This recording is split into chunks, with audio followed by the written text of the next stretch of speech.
Le Seigneur soit avec vous. Et avec votre esprit. Lecture de l'Évangile de Jésus-Christ selon saint Marc. Gloire à toi, Seigneur.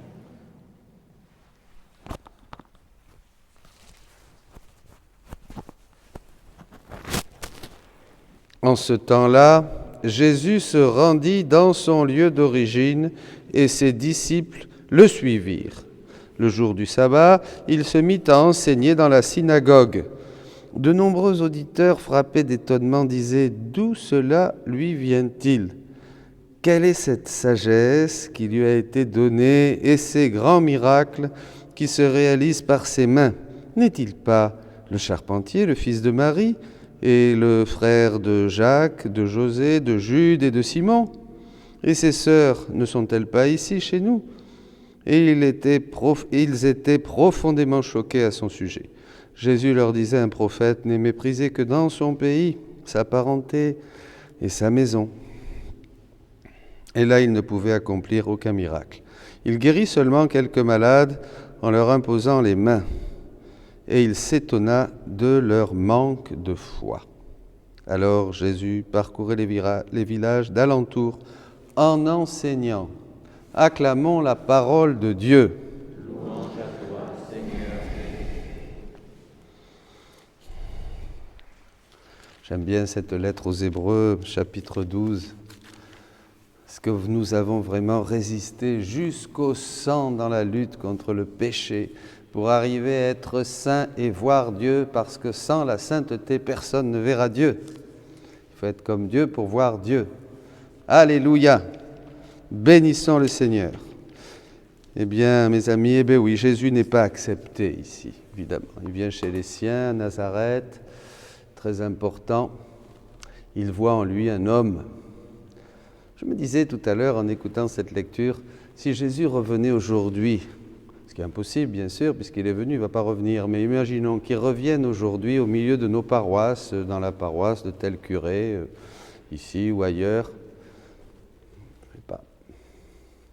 S'il arrivait en robe longue, tout ça, on le prendrait pour un fou.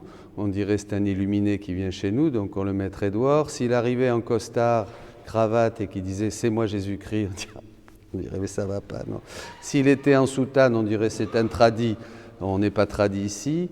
Voilà, donc de toute manière, on verrait l'extérieur et on n'accueillerait pas le message. C'est ça le problème.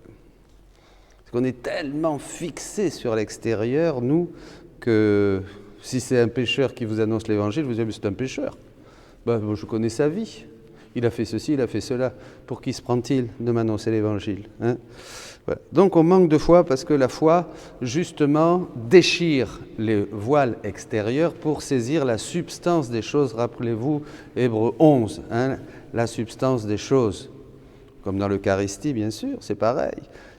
Notre foi déchire l'apparence du pain blanc, de l'hostie, et saisit par la foi, on saisit la divinité présente réellement, toute la vie de Jésus-Christ présente dans le sacrement de l'Eucharistie. Alléluia, Amen. Alors, aujourd'hui, comme tous les jours d'ailleurs, puisque dans ces catéchèses de semaine, on donne le parallèle dans la divine volonté, eh bien c'est la même chose. C'est la même chose qui se passe. L'homme n'est pas disposé. Jésus vient, il est rejeté chez les siens. La divine volonté va venir et beaucoup vont dire oui et d'autres, beaucoup, encore plus, vont dire non. Je n'accueille pas. Je ne crois pas. C'est pas pour moi. Donc il faut demander au Seigneur de nous disposer. Et je vous invite, demandez pour vous, demandez pour les autres.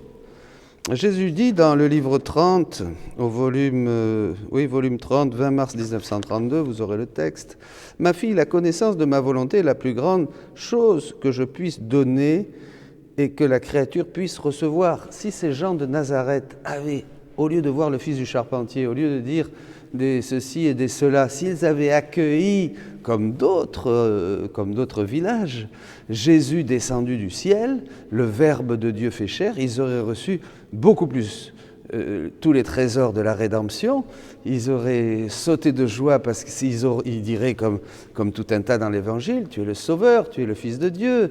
Ils auraient été heureux, ils seraient entrés dans cette sequela Christi, ils auraient suivi le Christ. Ils auraient pris leur croix, ils auraient cru, ils auraient marché avec lui pour devenir des apôtres, vous voyez.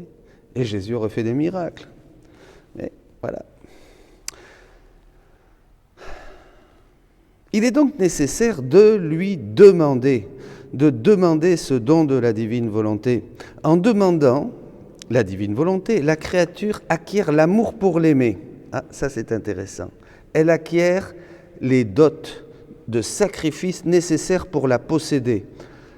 Et en demandant le vouloir, humain perd du terrain, s'affaiblit, perd de sa force et se dispose à recevoir le règne du divin vouloir, du vouloir suprême. Et Dieu se voit ainsi prier de se disposer lui-même à la donner. Et tout ce que ça fait quand on demande,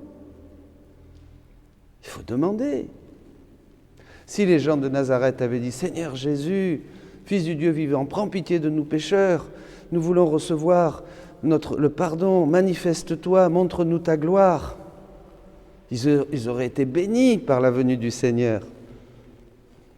Donc il faut demander, demandez, vous recevrez, dit Jésus. Les dispositions sont nécessaires des deux côtés pour faire des dons célestes, ces dons célestes. Dieu doit se disposer, il est disposé puisqu'il nous la propose, il nous la donne. Il visite son peuple, il visite les gens de sa maison. Mais nous, il faut qu'on soit disposés aussi. Vous comprenez ? Et comment on va se disposer ? En demandant. Parce que plus on demande quelque chose, plus on désire et plus on aime ce que l'on demande. Vous comprenez ?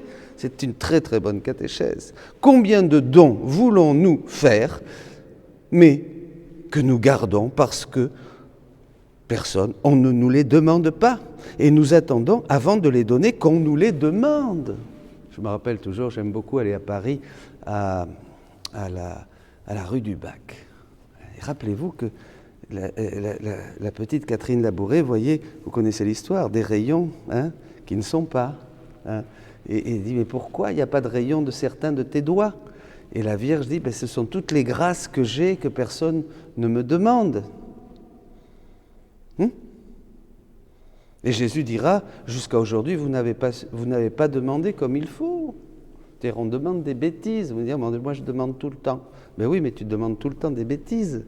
Il faut demander que son règne vienne. Il faut demander d'être ajusté à la volonté de Dieu. C'est ça qu'il faut demander, de faire la volonté de Dieu sur terre, comme on la fera au ciel. Il ne faut pas demander, ça suffit. Il faut chercher le royaume de Dieu et sa justice. Le reste viendra par surcroît. Très important. Demander, c'est comme ouvrir un commerce entre le Créateur et la créature. Vous voyez, ça y est, il y a quelque chose qui s'établit. Parce qu'un père écoute toujours son enfant. Le psaume dit, un pauvre a crié, Dieu l'entend et l'écoute. Si la créature ne demande pas, le commerce est fermé. Et nos célestes dons ne descendent pas pour se mettre en circuit sur la face de la terre. Imaginez si tous nos paroissiens, dans toutes vos églises, tous vos amis, se mettaient à genoux et commençaient à demander à Dieu des grâces, des bénédictions, des lumières, des touches célestes, la visite des anges. Mais ça transformerait tout de suite la paroisse, la ville entière. C'est pourquoi la première, alors il y a 3 choses, donc ça c'est la première.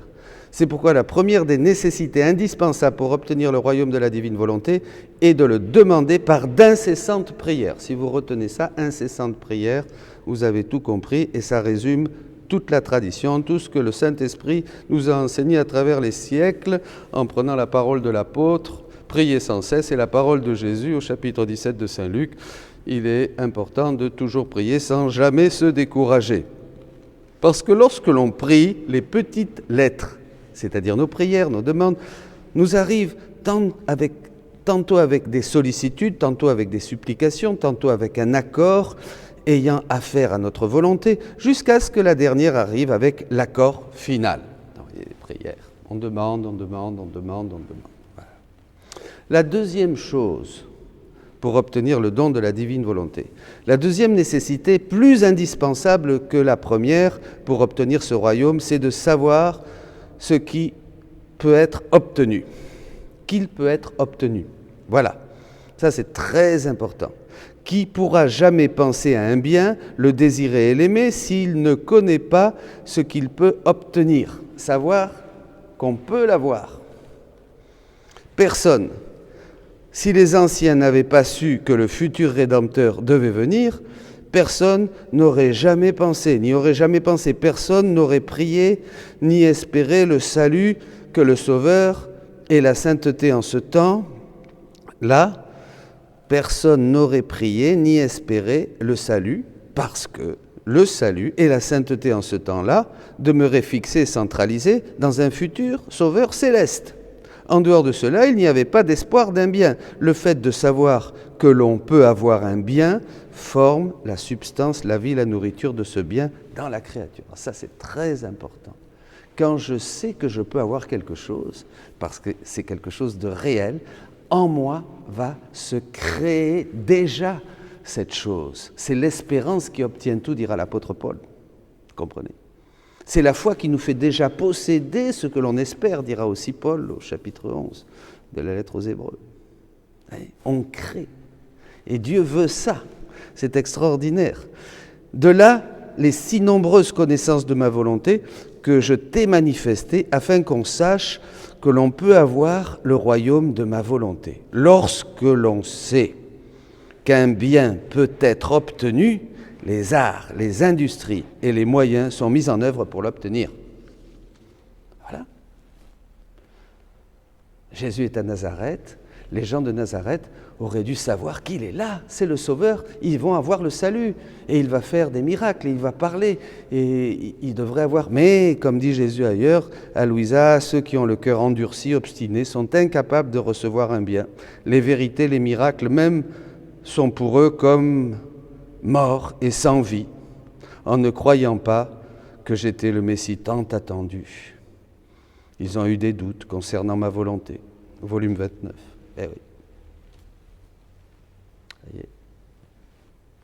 La troisième chose nécessaire. Trois choses.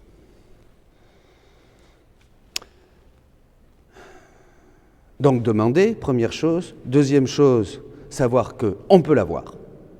Ça y est, on peut l'avoir. Et la troisième chose nécessaire, savoir que Dieu veut donner ce royaume. Il veut. C'est ce qui va jeter les fondations, dit Jésus. L'espoir certain de l'obtenir et que ça forme les dernières préparations pour recevoir ce royaume de ma divine volonté. Savoir que Dieu veut nous le donner, ça y est, c'est la cerise sur le gâteau. Ça y est, on va l'avoir. Parce que ça y est, tout y est. On demande, on sait qu'il peut être obtenu, et maintenant je sais que Dieu, mon Père, veut me le donner. Alors là, ça y est, c'est formidable, c'est bon, ça va marcher, mes amis. Voilà. Alors, qu'est-ce qui va se passer ? Bien, car savoir que celui qui possède un bien que l'on désire et pour lequel on soupire est déjà consentant à le donner, on peut dire que c'est la dernière grâce et l'acte final avant d'obtenir ce que l'on veut. Je sais qu'il veut me le donner. Plus à douter. C'est bon. C'est formidable. En fait, si je ne t'avais pas manifesté que je peux et que je veux donner ma divine volonté pour qu'elle règne parmi les créatures, tu aurais été comme toutes les autres, voilà, indifférente envers un bien si grand, de sorte que ton intérêt et tes prières ont été exaucés, et en effet, tu as ce que tu as connu, de sorte que ton intérêt et tes prières ont été cause et effet de ce que tu as connu. Et moi-même, lorsque je suis venu sur la terre, pendant les 30 années de ma vie cachée, on peut dire que je n'ai apparemment fait du bien à personne et que personne ne me connaissait. Je suis resté parmi les créatures sans être remarqué, et tout le bien se faisait entre moi et le Père du ciel, ma Mère céleste et le cher Saint Joseph, parce qu'ils savaient qui j'étais. Tous les autres n'en savaient rien. Mais quand je suis sorti, maintenant, de ma retraite, et que je me suis fait connaître en disant que j'étais réellement le Messie, leur Rédempteur et leur Sauveur, malgré que je me sois fait connaître, j'ai attiré sur moi calomnie, persécution, contradiction et colère, haine des Hébreux, la passion et la mort même. Tous ces mots qui sont tombés sur moi en avalanche ont commencé lorsque je me suis fait connaître, que j'ai affirmé que j'étais réellement le Verbe éternel descendu du ciel pour les sauver. Cela est si vrai que lorsque j'étais dans la maison de Nazareth et qu'ils ne savaient pas qui j'étais, personne ne me calomniait ni me voulait du mal. En me révélant, tous les mots sont tombés sur moi. Mais cela a été nécessaire pour me faire connaître, sinon je serais reparti au ciel sans avoir accompli ce pourquoi je suis venu sur la terre. Au contraire, en me faisant connaître, bien que j'ai attiré tous les maux et dans cet abîme de calamité, j'ai formé mes apôtres, annoncé l'Évangile, opéré des prodiges, et ma connaissance a poussé mes ennemis à m'infliger, a poussé mes ennemis à m'infliger toutes les souffrances jusqu'à me donner la mort sur la croix. Donc voyez mes amis, nous sommes là, Jésus vient chez les siens et les siens ne l'ont pas reconnu, dira l'apôtre Saint Jean. Eh bien nous faisons bon accueil à Jésus et bon accueil à sa divine volonté qui est présente au milieu des créatures. Ayons foi et vous allez voir que par la foi, il va faire de grands miracles, d'abord dans vos vies et à travers vous, dans la vie de beaucoup. Demandons que son règne vienne, croyons vraiment qu'il peut être obtenu et qu'il contienne tous les trésors du ciel. Et enfin, demandons et rendons grâce à Dieu notre Père qui nous donne aujourd'hui le royaume du divin fiat. Soyez bénis.